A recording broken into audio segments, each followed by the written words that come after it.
सम्पूर्णमा नमस्कार। म उदय चौहान। तपाईहरु सबैलाई थाहै छ म विशेष गरी अभिभावक र विद्यार्थीहरूलाई प्रेरणा दिने खालका भिडियोहरू तपाईहरु समक्ष प्रस्तुत गरिरहेको हुन्छु। आज म धेरैको समस्या, धेरै विद्यार्थीको समस्या, पढ्नुपर्ने व्यक्तिको समस्या र थुप्रै अभिभावकको समस्यालाई समाधान गर्नका लागि मेरा अनुभवहरूलाई मिसाएर केही तथ्य कुराहरू तपाईहरु समक्ष लिएर आएको छु।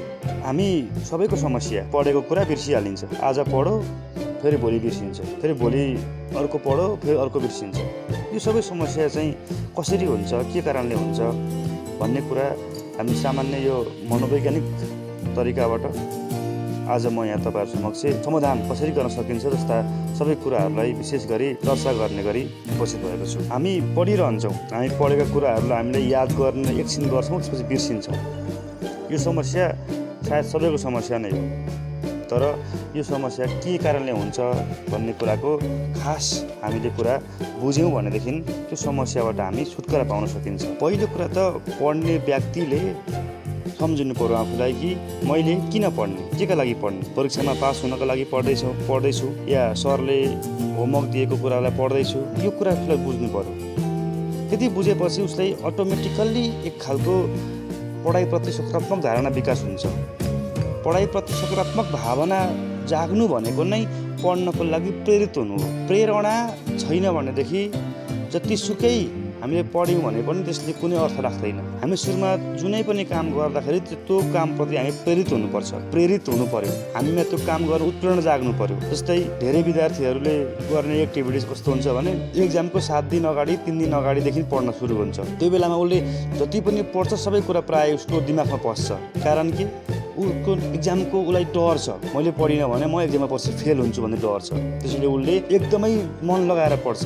यहीँबाट पनि थाहा हुन्छ कि हामीलाई प्रेरणाले हाम्रो इच्छा शक्तिलाई वृद्धि गर्छ। इच्छा शक्तिलाई वृद्धि गरेपछि हामीले गरेका हरेक कामहरूमा सफलता पाइन्छ। मैले सफलताका 3 मन्त्रहरू योभन्दा पहिला पनि भनेको छु। सफलताका 3 मन्त्र, त्यो 3 मन्त्रहरूका आधारमा हामीले जस्तोसुकै परिस्थितिमा पनि हाम्रो मनलाई एकीकृत गर्न सक्छौँ। हाम्रो मनलाई एकीकृत गर्न सक्नु भनेको नै हामी त्यो कार्यप्रति सकारात्मक सोचको निर्माण गर्नु हो। कुनै पनि कार्यप्रति सकारात्मक सोचको निर्माण हुन साथै हामीलाई त्यो कार्य गर्नप्रति प्रेरणा जाग्छ र हामी प्रेरित हुन्छौँ र हामी त्यो काम सहज रूपमा सम्पन्न गर्न सक्छौँ। त्यसैले पहिलो कुरा, तपाईँ आफूलाई म किन पढ्ने, कसका लागि पढ्ने, केका लागि पढ्ने जस्ता प्रश्नहरूमा तपाईँ कन्फर्म हुनुहोस्। त्यस पछाडि तपाईँले समय व्यवस्थापन गर्नुहोस्। जस्तै मलाई कुन समयमा चाहिँ पढ्दाखेरि उपयुक्त हुन्छ, समय सँगसँगै तपाईँले पढ्ने तरिकाको पनि छनौट गर्नुहोस्। कसैको बानी हुन्छ डुली पढ्ने, कसैको बानी हुन्छ सुतेर पढ्ने, कसैको बानी हुन्छ बसेर पढ्ने, कसैको बानी चाहिँ शान्त हल्ला नभएको अवस्थामा पढ्ने हुन्छ भने कसैको चाहिँ अलिअलि हल्लाले पनि खास असर पार्दैन। सानो भोलम बनाएर, रेडियोको सानो भोलम बनाएर पनि कति विद्यार्थीहरूले पढिरहेको मैले देखेको छु। हरेकको आफ्नो बानी हुन्छ पढ्ने पनि। त्यो भनेको चाहिँ आफ्नो मनलाई एकीकृत गरेको, अरू केही पनि होइन। पढाइप्रति मनलाई एकीकृत गरेको। त्यो पढाइप्रति मनलाई एकीकृत कसरी हुन्छ तपाईँको, त्यो चाहिँ तपाईँले एकदमै ख्याल गर्नुहोस्। सबभन्दा पहिला तपाईँ आफूभित्र भएको कुराहरू। तपाईँलाई मैले पहिलो कुरा भने, पहिला किन पढ्ने, केका लागि पढ्ने, कसका लागि पढ्ने भन्ने कुराको तपाईँ पहिला फिक्स गर्नुहोस्। दोस्रो कुरामा तपाईँ समय व्यवस्थापन गर्नुहोस् र समय सँगसँगै तपाईँको पढ्ने तरिका पनि तपाईँले आफूलाई छान्नुहोस्। कुन तरिकाबाट म पढेँ भनेदेखि मलाई सजिलैसँगले म याद गर्न सक्छु, यो कुराको तपाईँले सुरुमा फाइन्ड गर्नुहोस्। त्यसपछि तपाईँलाई म 3टा मन्त्र भन्छु। यो सफलताका 3 मन्त्र भनेर यसलाई भन्छु म। त्यो हो एउटा साहस, अर्को हो लगनशीलता र अर्को हो आत्मविश्वास। यी 3 कुरा तपाईँले आफ्नो मनभित्र आफूमा तपाईँले सञ्चित गर्न सक्नुभयो र पढाइको बेलामा तपाईँले प्रयोगमा ल्याउन सक्नुभयो भनेदेखि तपाईँलाई कसैले पनि पढ्नबाट छेक्न सक्दैन। तपाईँलाई अब यो मन्त्र तपाईँले आफ्नो जीवनमा लाउनुहोस्। साहस गर्नुहोस् पढ्नको लागि। कति कठिन हुन्छ पढ्न त्यो थाहा छ हामी सबैलाई, तर साहस गर्नुहोस् कि मैले यो पढ्नै पर्छ। त्यसपछि तपाईँ यो कुरा गर्नुहोस् कि तपाईँ आत्मविश्वास राख्नुहोस् कि मलाई पढेपछि आउँछ, मैले पढेँ भने मलाई आउँछ। तपाईँ यो कुरा याद गर्नुहोस्। मैले पढेँ भने मलाई आउँछ। अर्को कुरा तपाईँले गर्नुहोस् कि लगनशीलता गर्नुहोस्, किनभनेदेखि पढ्नको लागि आउनको लागि हामीलाई निरन्तर अभ्यास चाहिन्छ। हरेक कामहरू अभ्यासबाट सफल भएका छन् भन्ने तपाईँले बुझ्नु पर्यो। लगनशीलता भनेको एउटा यस्तो अभ्यास हो जसले तपाईँलाई सफलतातर्फ लानको लागि प्रेरित गरिरहन्छ। लगनशीलता तपाईँको लागि नभई नहुने मन्त्र अथवा सूत्रको एउटा कडी हो। तपाईँले यदि काम गर्न अल्छी गर्नुहुन्छ, गर्दा गर्दै छोड्नुहुन्छ, एकछिन पढेपछि आएन मलाई भनेर छोड्नुहुन्छ भने त्यो लगनशीलता भएन। तर तपाईँले मलाई अहिले आएन, अब एकछिनमा आउँछ, अर्कोपल्ट पढेपछि आउँछ, एकपल्ट पढेपछि आउँछ, भर्खर एकपल्ट त पढ्दैछु, दुईपल्ट त पढ्दैछु, यति बेला कहाँ आउँछ, अर्कोपल्ट आउँछ त भनेर तपाईँ आफैले आफैलाई लगनशीलताको बाटोतर्फ अगाडि बढाउनु सक्नुभयो भने तपाईँका यी सबै समस्याको समाधान हुन्छ। अब तपाईँलाई म अन्य थप कुराहरू भन्छु, जुन कुराले तपाईँलाई पढेका कुरा तपाईँलाई बिर्सिनलाई बिर्साउँछ, पढेका कुरा तपाईँको मनमा याद भइरहन्छ। त्यसका अब अन्य उपाय छन्, यी उपाय तपाईँले लगाउनुहोस्। तपाईँले त्योभन्दा पहिला मैले अघि पनि भनिसकेँ, किन पढ्ने, कसका लागि पढ्ने, यो कुराको आफैले व्यवस्थापन गर्नुहोस्, समय व्यवस्थापन गर्नुहोस्। कुन समयमा पढ्ने, बिहान पढ्ने, दिउँसो पढ्ने, बेलुका पढ्ने, कुन समयमा मलाई पढ्न मन लाग्छ यो समय तपाईँ छान्नुहोस्। त्यसपछि तपाईँ कसरी पढ्ने, मैले कसरी पढ्दाखेरि मलाई त्यही सहज हुन्छ, अप्ठ्यारो गरी पढ्नु बस्नुभयो, तपाईँ आफ्नै जिउ दुखाइ पढ्न बस्नु भने तपाईँको त्यो पढेको अर्थविध राख्दैन, तपाईँको ध्यानै दुखाइप्रति हुन्छ। तपाईँको ध्यान एकैचोटि हुनु पर्यो पहिला पढ्नुपर्ने। तपाईँको ध्यान चाहिँ जिउ दुखिरहेछ, टाउको दुखिरहेको छ, हाच्छिउँ आइराखेको छ, भोक लागेको छ, त्यसैले तपाईँ सुरुमा आफूलाई व्यवस्थित गर्नुहोस्। आफ्नो शरीर तपाईँको लागि चाहिँ त्यो तपाईँको स्वास्थ्य ठिक गर्नुहोस्। त्यसपछि तपाईँ पढ्न बस्नुहोस् र पढ्ने बेलामा तपाईँले यो कुरा सम्झिनुहोस् कि पढ्न तपाईँले किताब खोल्दै हुनुहुन्छ भने तपाईँसँग साहस, मसँग साहस, अब म पढ्छु भन्नुहोस्। त्यसपछि तपाईँ आत्मविश्वासी बन्नुहोस्, मैले पढेपछि आउँछ भन्नुहोस्। त्यसपछि तपाईँले अब मलाई पढ्नको लागि मैले एकपल्ट हुँदैन, एकपल्ट मात्रैमा पढेर कहिले कसरी पनि जान्दैन। एकपल्ट पढेर जान्ने चाहिँ रोबोट होला, तर हामी मान्छेले एकैपल्टमा पढेर जान्ने चाहिँ भनेको एकदमै थोरै कम मात्र हुन्छन्, ती भनेको अपवादको रूपमा हुन्छ। हामी मान्छेले हाम्रो मस्तिष्कलाई एक्टिभ गर्नको लागि पनि बारम्बार दोहोऱ्याउनुपर्छ। तपाईँ एउटा उदाहरण दिन्छु म। तपाईँ आज पहिलोपल्ट कसैलाई देख्नुभयो, 2-4 मिनट तपाईँ बात गर्नुभयो, बोल्नुभयो, तपाईँले फेरि 5 वर्षपछि त्यसलाई तपाईँ चिन्नुहुन्छ? चिन्नुहुन्न, त्यो बिर्सिसकेको हुन्छौँ हामीले। तर तपाईँलेसँग आज पनि 5 मिनट, भोलि पनि 5 मिनट, पर्सि पनि 5 मिनट, 3-4 दिन लगातार 5 मिनट तपाईँले गफ गरेको बाटोमा देखेको मान्छेलाई तपाईँले अर्को 2 वर्षपछि पनि ठक्कै तपाईँ चिन्नुहुन्छ। कारण के? तपाईँले त्यहाँ अभ्यस्त हुनुभएको थियो क्या। त्यसैलाई भन्छ हामी लगनशीलता। लगनशीलता भनेको कुनै पनि कामलाई पटक पटक दोहोऱ्याउनु हो, त्यसलाई अभ्यास भनिन्छ। अभ्यास नै लगनशीलता हो। त्यसैले तपाईँमा यी 3टा कुराको अनिवार्यता चाहिन्छ। यी 3टा कुरामा कुनै एउटाको मात्रै कमी भयो भने तपाईँ पढ्न सक्नुहुन्न। त्यसैले तपाईँसँग साहस, आत्मविश्वास र लगनशीलता, यी 3टा कुराहरूलाई तपाईँले आफ्नो जीवनमा सधैँभरि चाहिँ राख्नुपर्ने हुन्छ। जबसम्म पढेको कुरा याद हुँदैन तबसम्म पढ्नु पर्यो क्या। तपाईँले यहाँ कति पढ्नुभयोसँग कुनै सम्बन्ध हुँदैन। कति पढ्नुभयो, 1 घन्टा, 2 घन्टा, 5 घन्टा, एकपल्ट, 2 पटक, 3 पटक, त्योसँग कुनै सम्बन्ध रहँदैन। तपाईँले कति पढ्नुभयोसँग होइन, तपाईँले कति जान्नुभयोसँग सम्बन्ध रहन्छ। त्यसैले तपाईँको अन्तिम लक्ष्य जान्नु हो नि त। जान्नका लागि तपाईँले धेरै पटक प्रयास गर्नु पर्यो। एकैपल्टमा त मैले अलिक भन्नु हुँदैन। जब जान्नका लागि एकपटक होइन, बारम्बार तपाईँ चाहिँ त्यसमा चाहिँ क्रियाशील रहनु पर्यो। त्यो तपाईँको लागि चाहिँ ठुलो कुरा हो। र यही बारम्बारता, लगनशीलतालाई तपाईँलाई चाहिँ बढाउनको लागि तपाईँसँग सुरुमा चाहिँ एउटा प्रेरणा चाहिन्छ। तर प्रेरित हुनु पर्यो केसँग भन्दा चाहिँ मैले केका लागि पढ्दैछु। तपाईँले सुरुमा त्यो सम्झिनुहोस्, केका लागि पढ्दैछु। मैले पढिनँ भने के हुन्छ, मैले आज अल्छी गरेँ भने के हुन्छ, मैले आज अल्छी गरेँ भने मेरो भोलि भविष्य के हुन्छ, यो कुरा तपाईँले याद गर्नुहोस्। त्यसपछि तपाईँलाई आफ मनोवैज्ञानिक रूपमा तपाईँको मनमा मैले पढ्नुपर्छ भन्ने भावना जागृत हुन्छ। आज मैले पढिनँ भने मैले भोलि दुःख पाउँछु। 12 वर्ष रामायण पढ्यो, सीता कसी जोई भन्दाखेरि रावण कि भने जस्तै तपाईँले पढ्न चाहिँ पढे गर्नुभयो, तर केही पनि तपाईँलाई आएन। तपाईँले भन्ने बेलामा भन्न सक्नु भएन। तपाईँले चाहिँ प्रश्न सोधेको बेलामा उत्तर दिन सक्नु भएन। उत्तर दिने बेला पढ्नुभयो, उत्तर दिन सक्नु भयो भनेदेखि तपाईँले पढेको कुनै अर्थ रहँदैन। त्यसैले अर्थसँगले पढ्नको लागि तपाईँ सुरुमा मैले अघि भनेका यी 3टा मन्त्र तपाईँको जीवनमा हुनु आवश्यक छ। अब सुरु गरौँ। पढेका कुरा याद गर्ने तरिका, बिर्सिने समस्यालाई समाधान गर्ने तरिका कसरी होला त भन्दा तपाईले पहिलो कुरा मनैदेखि पढ्नुहोस्। पढ्ने बेलामा त्यो तपाईलाई छिट्टै याद गर्न सहयोग पुर्याउँछ। तपाईले मनैदेखि अब म आज जसरी पनि पढ्छु भनेर तपाईले सुरु गर्नु भनेदेखि तपाईले त्यसलाई छिट्टै कण्ठ पार्न सक्नुहुन्छ र त्यो कुरा तपाईलाई चाहिँ दिमागमा मस्तिष्कमा छिट्टै त्यसको भण्डारण गर्न सक्नुहुन्छ। त्यसैले अल्छी गर्दै नपढ्न पाए पनि हुन्थ्यो भन्दै त्यो कहिले पनि नगर्नु होला। मैले यति आज म जसरी पनि पढ्छु भनेर तपाईले सुरुमै साहस जुटाएर त्यो आत्मविश्वासको साथ जसरी पनि मलाई यो आउनुपर्छ भन्ने विश्वासका साथ तपाईले पढ्न बस्नुहोस्। त्यसपछि तपाईँ पढ्न सक्नुहुन्छ। तपाईँ पढ्नलाई रुचि बनाउनुहोस्। पढ्नलाई चाहिँ दुःख होइन, तपाईँले रुचि बनाउनुहोस्। पढ्नमा दुःख छ भन्ने तपाईँको सोच पहिलो कुरा त्यो तपाईँले छोड्नुपर्छ। सकारात्मक भावना तपाईँले पढाइप्रति सकारात्मक भावना तपाईँको मनमा उत्पन्न हुनु आवश्यक छ। त्यसपछि तपाईँ जुन कुरा तपाईँ पढ्दै हुन्छ त्यसमा तपाईँ पूर्ण रूपमा समर्पित हुनुहोस् र त्यहाँबाट तपाईँलाई झन् सहज रूपमा तपाईँले त्यसलाई पाठ गर्न सक्नुहुन्छ।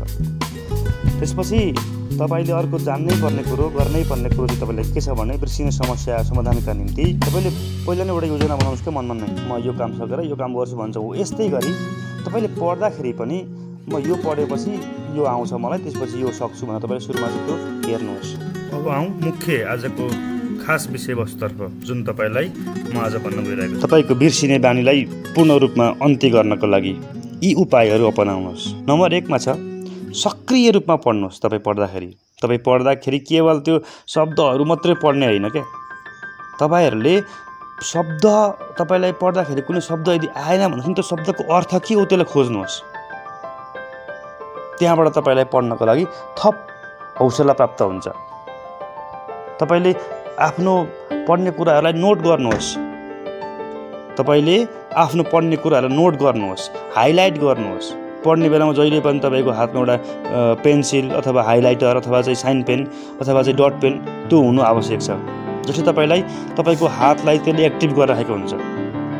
तपाईँ पढ्ने बेलामा तपाईँको दिमाग मात्रै एक्टिभले पनि काम गर्दैन। तपाईँको हात, तपाईँको आँखा, तपाईँको मन एकदम एक्टिभ हुनुपर्छ। त्यसले तपाईँको हातमा एउटा हाइलाइटर पेन्सिल आवश्यक परेको बेलामा त्यहाँ चाहिँ चिन्ह लाउन सक्नुहोस्, त्यो बोक्नुहोस्। त्यसपछि आफैलाई प्रश्न गर्नुहोस्। सक्रिय रूपमा पढ्दाखेरि तपाईँले आफैले प्रश्न गर्नुहोस्, यो भनेको के हो, यो भनेको के होला, यसको अर्थ के होला, त्यो खोज्नुहोस्। त्यो खोज्दाखेरि नभएदेखि अन्य सामग्रीहरू खोज्नुहोस् जसले तपाईँलाई झनै सक्रिय बनाउँछ। यसैले तपाईँ सक्रिय भएर पढ्नु पर्यो। त्यसपछि तपाईँले पढ्दाखेरि एकैचोटि धेरै पढ्ने कुरा पढ्न नखोज्नुहोस्। एक प्याराग्राफ पढ्नु छ भने तपाईँ एक प्याराग्राफै पढ्न नखोज्नुहोस्। तपाईँले सुरुमा याद गर्नु पर्यो, पहिलोपल्ट त याद गर्नु पर्यो, अनि नै बिर्सिन्छ। यादै नगरेर बिर्सिने कुरै भएन। तपाईँ याद गर्नको लागि सुरुमा तपाईँले एकवटा अनुच्छेद पढ्ने होइन। तपाईँले सुरुमा एउटा वाक्य पढ्नुहोस्। त्यसपछि त्यो वाक्यले अर्को वाक्यले तान्छ, अटोमेटिकली तान्छ। अर्को वाक्य पढ्नुहोस्, अनि अर्को वाक्य पढ्नुहोस्। 3-4वटा वाक्य पढ्दाखेरि तपाईँलाई कुन वाक्य अप्ठ्यारो लाग्यो फेरि त्यहाँबाट फेरि सुरुबाटै आउनुहोस्। बिचबाट फेरि त्यो मात्रै नपढ्नुहोस्, फेरि सुरुबाटै आउनुहोस्। एकपल्ट फेरि सुरुबाट आउनुहोस्। अनि 3-4 पल्टमा तपाईँले त्यसको बारेमा कन्फर्म तपाईँ भइसकेपछि बल्ल अर्कोमा तपाईँ जानुहोस्। हाम्रो बानी चाहिँ के हुन्छ, मात्र सिरामदेखि पूजासम्म पढ्ने अनि पछि आएन भन्ने, त्यसरी त कहिले आउँदैन। त्यति लामो एकैचोटि हाम्रो दिमागको भण्डारण गर्न सक्दैन नि। त्यसैले तपाईँले पढ्दाखेरि त्यसलाई फ्याक्सन गर्नुहोस् क्या, त्यसलाई चाहिँ टुक्राउनुहोस् अनि टुक्राएर तपाईँ पढ्नुहोस्। यसरी तपाईँले पढ्दाखेरि तपाईँलाई सजिलो हुन्छ। तपाईँलाई यसबाट चाहिँ पछिसम्म सम्झिनु तपाईँलाई सहयोग हुन्छ। र अर्को कुरा तपाईँले चाहिँ रिपिट गर्नुपर्छ। मेन कुरो भनेको रिपिट गर्ने हो। अघि पनि मैले तपाईँलाई भने रिपिटले नै हाम्रो दिमागलाई एक्टिभ बनाइराखेको हुन्छ। तपाईँले पढेको कुरालाई आज पढेर आयो भनेर तपाईँ छोड्दै होइन। आज मैले पढेँ, आज मैले चिनेँ भनेर त्यसलाई छोड्ने होइन। त्यसलाई फेरि भरे टाइम मिलेपछि टाइम मिल्नुसाथ एकपल्ट हेरिहाल्नुहोस्। तपाईँको हेर्दाखेरि तपाईँको आँखा अभ्यस्त हुन्छ क्या। तपाईँले देख्ने बित्तिकै तपाईँले ठ्याक्कै थाहा हुन्छ कि यो चाहिँ यो हो भनेर। तपाईँले त्यसलाई चाहिँ रिपिट गरिराख्नुहोस्। 1 घन्टा 15 मिनट पढ्नुहोस्, पर्सि 10 मिनट पढ्नुहोस्, पर्सि 5 मिनट पढ्नुहोस्। त्यसरी तपाईँ 1 हप्तासम्म तपाईँले लगातार त्यो हेर्नुभयो भनेदेखि तपाईँलाई त्यो कहिले पनि नबिर्सिएको तपाईँको दिमागमा त्यो छाप बनेर बस्छ। त्यसपछि तपाईँ पढ्दाखेरि तपाईँले पढेका कुराहरूलाई याद गर्ने क्रममा तपाईँले त्यो मिलेसम्म सकेसम्म छुटकरी बनाएर पढ्नुहोस्। त्यसलाई कवितामा जोडेर पढ्नुहोस्। आफूलाई मनपर्ने कुनै सङ्गीत गीतसँग जोडेर पढ्नुहोस्। रेडियो बजाइराखेर पढ्ने मान्छेहरू हो, तिनीहरूकोमा अब कस्तो एउटा धारणा हुनुहोस् भने कुनै धुन बजेपछि त्यो धुन बजेको बेलामा यो कुरा पढेको थिएँ त्यो याद हुन्छ क्या। हरेकलाई अर्कोसँग जोड्नुहोस् क्या, सकेसम्म तपाईँ जोड्नुहोस्। त्यो उठेर पढेको बेलामा उठेर कुनै क्वेसन पढ्नुहुन्छ भने तपाईँलाई त्यो क्वेसन आएपछि तपाईँले सबै त्यो उठेको सम्झिनुहुन्छ। त्यो उठेको बेला मैले पढेको थिएँ यो, त्यो बसेको बेला पढेको थिएँ मैले यो, त्यो गफरेको बेला पढेको थिएँ मैले यो, होइन। फेरि तपाईँले अर्को कुनै एउटा सिम्बलसँग तपाईँले सक्नुहुन्छ भनेदेखि त्यसलाई जोड्नुहोस्। त्योबाट गर्दाखेरि तपाईँलाई याद गर्नको लागि, स्मरण गर्नको लागि सहयोग पुग्छ। र पहिलो कुरा चाहिँ भनेको बेला मैले त्यसलाई रिपिट गरिराख्नुहोस्, हेरिराख्नुहोस्। त्यसपछि तपाईँले पढेका कुराहरूलाई बिर्सिन समस्या हुनेलाई अर्को एउटा उपाय कस्तो हुन्छ भने तपाईँले पढेकालाई बुदामा टिप्नुहोस्, पढिसकेपछि फेरि लेख्ने बानी गर्नुहोस्। एकपल्ट पढेर कण्ठ भएपछि त्यसलाई फेरि लेखेर पढ्ने बानी गर्नुहोस्। कतिपय बानी के हुन्छ भनेदेखि पढेर नआउने लेखेर आउने हुन्छ। त्यो चाहिँ भनेको उसको लेख्दाखेरि उसले त्यो दिमागमा पढ्दाखेरि याद नभए पनि तपाईँको हातले उसलाई चाहिँ त्यो यो पछाडि यो छ भनेर अटोमेटिकल्ली चाहिँ त्यो अभ्यस्त भएको हुन्छ क्या हात पनि। त्यसैले त्यो पढिसक्नुहोस्, त्यसपछि फेरि लेख्नुहोस्, फेरि पढ्नुहोस्, फेरि लेख्ने बानी गर्नुहोस्। पढेर पार लागेन भने तपाईँलाई आउँदै आएन भनेदेखि तपाईँले लेख्दै पढ्दै लेख्दै पढ्दै पढ्दै लेख्दै लेख्दै पढ्दै पढ्दै लेख्दै तपाईँले अभ्यास गर्नु भनेदेखि तपाईँलाई त्यो बानी तपाईँकोमा बस्छ, तपाईँलाई थप सहयोग हुन सक्छ। अर्को कुरा छ, हामी कस्तो गर्छौँ भनेदेखि प्राय हामीले जानेको कुरा हामी अरू सिकाउँदैनौँ, त्यसले पनि हामीलाई घाटा हुन्छ। तपाईँले कुनै कुरो आउँछ भनेदेखि त्यो आएको छ भनेदेखि तपाईँ त्यसलाई लङ टर्म राख्न चाहनुहुन्छ भनेदेखि त्यसले तपाईँ अर्कोलाई सिकाउनुहोस्, अर्कोलाई सेयर गर्नुहोस्। तपाईँले जानेको कुरो तपाईँलाई कसैलाई सिकाउनुहोस् कि त्योबाट तपाईँलाई झन् एक्टिभ तपाईँको पढेको कुरो तपाईँ झन् अझै त्यसलाई चाहिँ तपाईँ प्रयोग गर्नुहोस् क्या। तपाईँले पढेको कुरो तपाईँलाई सिकाउनुहोस्। यसको मतलब तपाईँको पढेका कुराहरूले झन् तपाईँलाई चाहिँ एक्टिभ बनाउँछ। पढेको कुरालाई तपाईँले अर्कालाई सिकाउनुहोस्, जसले गर्दा तपाईँलाई थप सम्झिनको लागि, थप ताजा बनाउनको लागि, ताजा बनाउनको लागि त्यसलाई सहयोग गर्नको लागि पढेको कुरा तपाईँलाई सिकाउने पनि कोसिस गर्नुहोस्। तपाईँले पढेको कुराहरूलाई चित्रमा अथवा चाहिँ एउटा आकृति बनाउनुहोस्। मस्तिष्कमा पढ्दाखेरि तपाईँले कुनै एउटा आकृति बनाउनुहोस्। है मैले भने नि जस्तै रेडियोको कुनै धुन सुन्ने बित्तिकै यो मैले लेखेर पढेको थिएँ भन्ने याद हुन्छ क्या। हो त्यस्तै तपाईँले कुनै एउटा आकृति पढ्दाखेरि पनि तपाईँले कुनै एउटा चाहिँ मस्तिष्कमा चाहिँ एउटा चित्राङ्कन गर्नुहोस्, आकृति गर्नुहोस्, चित्रित गर्नुहोस्, जसले गर्दा तपाईँलाई चाहिँ स्मरणमा झन् सजिलो सब सहज बनाउँछ। तपाईँले पढेका कुराहरू किताबहरू पनि एकदम व्यवस्थित गरिराख्नुहोस्, जसले तपाईँलाई किताब हेर्ने बित्तिकै तपाईँलाई त्यो कुरो याद हुन्छ। तपाईँले पाठ पल्टाएपछि तपाईँले त्यो कुरो याद हुने गरी चाहिँ तपाईँले टपिकहरूलाई राम्रोसँगले हाइलाइट गरेर निश्चित ठाउँमा तपाईँले राख्नुहोस्। त्यसो गर्दा तपाईँलाई सजिलो हुन्छ। अर्को कुरा तपाईँलाई मैले ध्यान केन्द्रित गर्नको लागि पनि भने, फेरि पनि भन्छु, जति पनि तपाईँ पढ्न बस्दाखेरि तपाईँलाई त्यो ध्यान भङ्ग हुने कुरा हुन्छन् त्यो कुरा तपाईँ लगभग नगर्नुहोस्। कुनै कुरा छ भनेदेखि तपाईँले त्यो ध्यान भङ्ग पार्ने खालको बिचमा कुनै पनि कुरा नराख्नुहोस्। तपाईँको ध्यान एकीकृत पार्नुहोस्। तपाईँको ध्यान भङ्ग हुने खालका कुराहरू जस्तो कोही साथीहरूको गफ छ भनेदेखि त्यो गफमा तपाईँ नबस्नुहोस्, नपढ्नुहोस्। तपाईँको ध्यानै त्यहाँ पढ्नमा छैन भनेदेखि त्यो गफमा छ भनेदेखि तपाईँले त्यो पढेर कुनै वास्ता हुँदैन। मैले यही भने तपाईँले कति पढ्नुभयोसँग सम्बन्ध हुँदैन, तपाईँले कति जान्नुभयोसँग सम्बन्ध हुने भएकोले तपाईँको ध्यान भङ्ग हुने खालका कुराहरू छन् भनेदेखि त्यसलाई तपाईँले टाढे राख्नुहोस्। अब मेरो पढ्ने समय हो, अब यो समयमा चाहिँ म यो कुराहरू चलाउँदिनँ। जस्तै मोबाइल, होइन कम्प्युटर, टिभी, यी सबै कुराहरू तपाईँले चाहिँ लगभग आफूबाट टाढा राखेर तपाईँ पढ्न बस्नुहोस्। निश्चित समयको लागि तपाईँले आफूलाई चाहिँ यो पढ्ने समय मेरो 1 घन्टा 2 घन्टा 3 घन्टा कति पढ्नुहुन्छ, तपाईँले कति जान्नु छ, त्यो जान्नेको आधारमा यो नजानेसम्म म आज अब उठ्थिनँ, यो यति बेला याद नगरेसम्म म अब उठ्थिनँ भनेर तपाईँ बस्नुभयो भने पढ्न तपाईँलाई सबैभन्दा ठुलो त्यहीँबाट त्यो सबैभन्दा ठुलो प्रेरणा तपाईँले त्यहाँबाट मिल्छ। तपाईँ आफ्नो मनसँग तपाईँले अब म यति नपढेसम्म म उठ्थिनँ, मलाई यदि आएपछि मात्र म यहाँबाट चाहिँ निस्किन्छु भनेर तपाईँ त्यो दृढ साहस जुटाएर तपाईँ बस्नुभयो भनेदेखि तपाईँले पढ्न सक्नुहुन्छ। अनि अर्को कुरा, तपाईँले पढ्दाखेरि मनमनै पढ्ने बानी धेरैको हुन्छ, जसले तपाईँलाई मन एक्टिभ हुँदै पनि अन्य कुराहरू एक्टिभ नभएपछि तपाईँले अल्छी लाग्न सुरु गर्छ क्या। त्यही भएर तपाईँले मनमनै मात्रै पढ्न होइन, तपाईँले आवाज निकाल्नुहोस्, जसले गर्दाखेरि बोलेकोले एउटा, सुनेकोले तपाईँलाई अर्को दुई तरिकाबाट तपाईँले चाहिँ एक्टिभ हुँदै तपाईँ दुवै तरिकाबाट तपाईँ चाहिँ बुझ्नुहुन्छ। एउटा पढ्दाखेरि बुझियो, तपाईँको मनले पढिराख्नु भएको छ, त्यसमा आवाज भर्दाखेरि कानले पनि थाहा पाउने भयो नि त। अब त्यसैले पढ्दाखेरि तपाईले आफ्नो कानलाई पनि एक्टिभ पारेर पढ्नुपर्ने हुन्छ। तपाईँ कानलाई पनि तपाईँ चाहिँ यदि कान तपाईको चाहिँ झुम्म भयो, कानले कुनै पनि कुराहरू सुनेन भनेदेखि तपाईको मन कति एक्टिभ छ भनेर पनि तपाईको मन आफै अल्छी हुन थालिहाल्छ। त्यसैले मनलाई अल्छी बनाउनु भनेको नै हाम्रो शरीरका अन्य कुराहरू चाहिँ एक्टिभ नहुनु हो नि त। त्यसैले हाम्रो शरीरका अन्य सबै कुराहरूलाई तपाईँ एक्टिभ राख्दै कानलाई एक्टिभ राख्नुहोस्, आँखालाई एक्टिभ राख्नुहोस्। आँखा एक्टिभ राख्नको लागि पनि कानले सहयोग पुर्याउँछ। हामीलाई कति मजा हुन्छ, हामी निदाउन लागेको छौँ भने पनि कुनै एउटा हामीलाई गीत सुनेपछि हाम्रो आँखा आफै खुल्छन् नि, त्यो भनेको चाहिँ कानले आँखालाई एक्टिभ गराएको हो। त्यसैले तपाईँको कानलाई एक्टिभ पार्नुहोस्। त्यसले तपाईँ पढेर आफू पढ्दै तपाईँले पढ्ने बानी गर्नुहोस्। पढ्दै सुन्दै तपाईँले चाहिँ त्यो खालको बानी गर्नुहोस्। पढ्ने, लेख्ने, पढ्ने, सुन्ने, तपाईँले यो कुराबाट तपाईँलाई लामो समयसम्म आफ्नो दिमागमा पढेका कुराहरूलाई याद राख्न सक्नुहुन्छ। सर्वे, क्वेसन्स, तपाईँ सुरुमा पढ्नुहोस्, क्वेसन गर्नुहोस्, फेरि पढ्नुहोस्। त्यसपछि तपाईँको रियाक्ट कस्तो भयो, तपाईँलाई कति आयो कति आएन त्यो कुरा गर्नुहोस्। त्यसपछि फेरि रिभ्यू गर्नुहोस्, आएकोलाई रिभ्यू गर्नुहोस्, नआएकोलाई फेरि पढ्नुहोस्। तपाईँले यो SQ3R भन्ने सूत्र तपाईँले लाउन सक्नुहुन्छ। त्यसै पनि तपाईँले पढ्न सक्नुहुन्छ, जसले गर्दाखेरि तपाईँलाई पढेका कुराहरू स्मरण गर्नको लागि सहयोग पुग्दछ।